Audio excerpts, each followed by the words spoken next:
भगवान श्री कृष्ण के सभी भक्तों को राधे राधे। जय श्री कृष्ण। आज मैं आपको सुनाऊंगी भागवत महापुराण में से तृतीय स्कंद में 15वां अध्याय। जय विजय कहो सनक आदि मुनियों का शाप। श्री मैत्रेय जी ने कहा, विदुर जी, दिति को आशंका थी कि उसके पुत्रों द्वारा देवताओं को कष्ट पहुंचेगा, इसीलिए उसने योग शक्ति से श्री कश्यप जी द्वारा स्थापित गर्भ को अपनी कोख में ही रोक लिया और 100 वर्ष बीत जाने के उपरांत भी संतान को जन्म नहीं दिया। इससे सूर्य का प्रकाश क्षीण होने लगा और तीनों लोकों में अंधकार छा गया। उस अंधकार को देखकर देवगण अत्यंत भयभीत हुए। वे दौड़े दौड़े ब्रह्मा जी के पास पहुँचे और उनकी स्तुति करने लगे। उन्होंने कहा कि भगवान, आप जानते हैं कि इस अंधकार का कारण क्या है। कोई बात आपसे छिपी नहीं है। इस अंधकार के कारण दिन और रात का अंतर नष्ट हो गया है। सारे कर्म लुप्त होते चले जा रहे हैं। आप कुछ ऐसा उपाय कीजिए जिससे दिति अपने गर्भ की संतान को जन्म दे।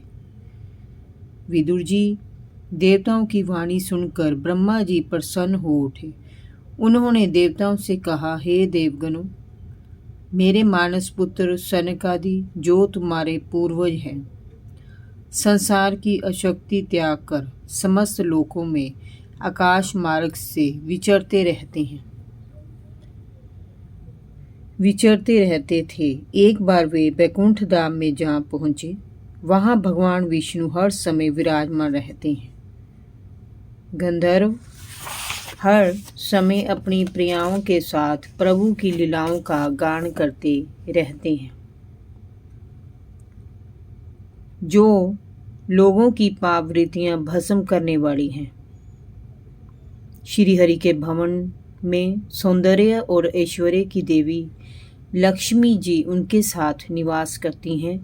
जो लोग भगवान की पाप हारिणी लीलाओं को छोड़कर बुद्धि का विनाश करने वाली अर्थ और काम संबंधी अन्य निंदित कथाओं का श्रवण करते हैं, वे लोग कभी भी बैकुंठ लोक में नहीं जा सकते। विदुर जी, परमात्मा ने जीव को ये जो मनुष्य योनि दी है, ये 84 लाख योनियों में भ्रमण करने के उपरांत ही प्राप्त होती है। ये अत्यंत दुर्लभ है। देवता लोग भी इस योनि की चाहना करते रहते हैं, क्योंकि इस योनि में ही तत्व ज्ञान और धर्म की प्राप्ति हो सकती है। इसे पाकर भी जो लोग भगवान की आराधना नहीं करते, वे वास्तव में श्री हरि की सर्वत्र फैली हुई माया से मोहित होकर अधपतित होते रहते हैं। देवाधिदेव श्री हरि का चिंतन करने वाले लोग मृत्यु भय से सदैव दूर रहते हैं।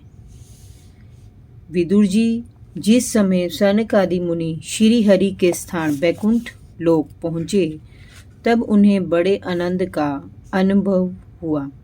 वे जब भगवान के दर्शनों की लालसा से बैकुंठ धाम की 6 ड़चौड़ियों को पार करके 7वीं ड़चौड़ी पर पहुँचे, तब उन्हें द्वार पर हाथों में गदा लिए 2 समान आयु के देवश्रेष्ठ जय विजय नामक द्वारपाल दिखाई दी। वे दोनों सुंदर सुंदर आभूषणों से युक्त थे। उनसे बिना कुछ बोले जब मुनिगण ड़चौड़ी में प्रवेश करने लगे, तो उन दोनों द्वारपालों ने उन्हें रोका। जब उन द्वारपालों ने उन चारों मुनि कुमारों को रोका, तो प्रभु दर्शन में विघ्न पड़ने के कारण उन्हें क्रोध आ गया। उन मुनियों ने कहा, अरे मूर्ख द्वारपालों, जो लोग भगवान की महती सेवा से प्रभावित होकर यहाँ निवास करते हैं, वे भगवान के समान ही समदर्शी माने जाते हैं। तुम दोनों को भी ये सौभाग्य प्राप्त है, परंतु तुम्हारे स्वभाव में ये विषमता देखकर हमें आश्चर्य हो रहा है। भगवान तो परम शांत हैं, उनका किसी से विरोध भी नहीं है। फिर यहाँ ऐसा कौन है जिस पर शंका की जा सके? लगता है तुम दोनों समय कपटी हो, तभी तुमने हम पर शंका करके हमें रोका है। तुम्हारे मन में ये शंका क्यों उत्पन्न हुई कि हम भगवान का कोई अहित करने यहाँ आए हैं? भगवान श्री हरि तो घट घट वासी हैं, वे सबके हृदयों में निवास करते हैं। ये चराचर ब्रह्मांड उनके उदर में समाया हुआ है।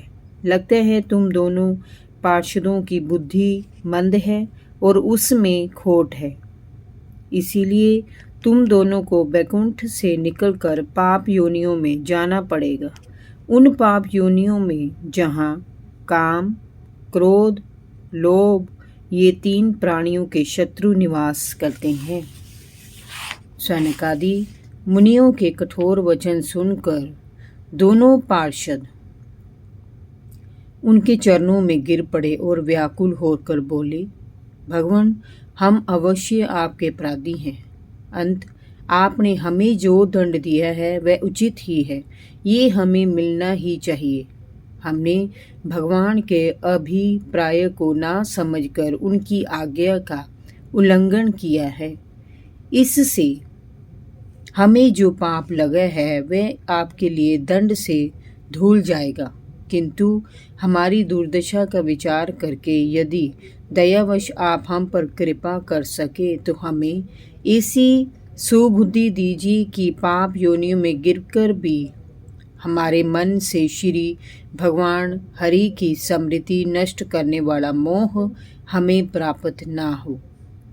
उधर जब साधु जनों के हृदयों में निवास करने वाले भगवान को पता चला कि उनके द्वारपालों ने सनक आदि मुनियों को भीतर आने से रोका है और इस प्रकार उनका अपमान किया है, तो वे श्री लक्ष्मी जी सह चलकर वहां आए और सनकादि मुनियों को प्रणाम किया।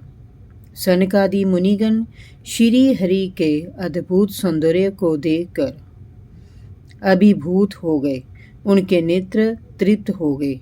भगवान का मुख नील कमल के समान सुशोभित था।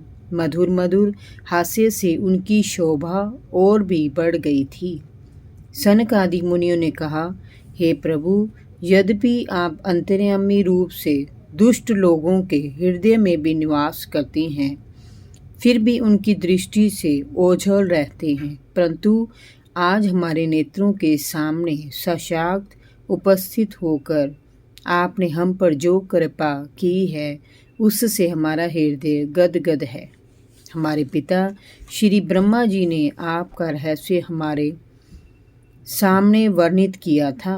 उसी समय से आपकी रूप माधुरी हमारे हृदयों में विराजमान हो गई थी, परंतु आज आपके साक्षात दर्शनों का जो सौभाग्य हमें प्राप्त हुआ है वह हमारे कल्पित रूप से कहीं अधिक बढ़कर है। आपकी इस सगुण साकार मूर्ति को भगत जन राग द्वेष से रहित होकर पूर्ण भक्ति भाव के द्वारा ही प्राप्त कर पाते हैं। हे प्रभु, आपकी कृपा के बिना इन दर्शनों का सौभाग्य किसी को प्राप्त नहीं होता। आपका सुयश अत्यंत कीर्तनीय और संसारिक दुखों को नष्ट करने वाला है। आपके चरणों में समर्पित हो जाने वाले महाभाग्यशाली रसिक आपकी लीलाओं का बार बार गायन करते रहते हैं। भगवान, यद्यपि हमारा चित्त भोरों की भांति आपके चरण कमलों में ही रमण करता है, हमारी वाणी तुलसी के समान आपके चरण रज का सदैव स्पर्श करती है। हमारे कान आपके सुयश सुधा से परिपूर्ण होते रहते हैं। फिर भी यदि हमारा जन्म कभी पाप योनियों में हो तो आप अपनी स्मृति से हमें कभी विलग ना करें। आपने हमारे नेत्रों के सन्मुख ये जो मनोहर स्वरूप प्रकट किया है उससे हमारे नेत्रों को बड़ा सुख मिला है। आप साक्षात भगवान हैं। हम आपको नमन करते हैं, आप हम पर सदैव कृपा बनाए रखिए। जय जय श्री राधे। भागवत महापुराण की जय। कृष्ण कन्हैया लाल की जय। राधा रानी की जय। भगवान श्री कृष्ण के सभी भक्तों को राधे राधे। जय श्री कृष्ण।